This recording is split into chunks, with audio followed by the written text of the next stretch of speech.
Hello, this is Victoria from Blue Hand Arts. I'm going to have a workshop to teach the birds painting.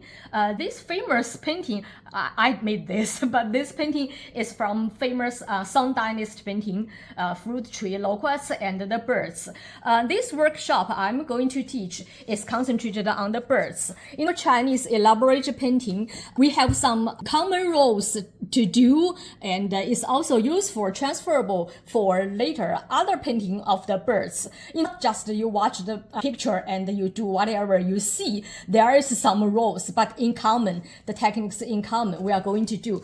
See, we are going to do some like for the hair painting and for the feather painting. There we are going to do 1, 2, 3, 4, 5 types of practice in my workshop, and I will explain the whole thing. You follow me.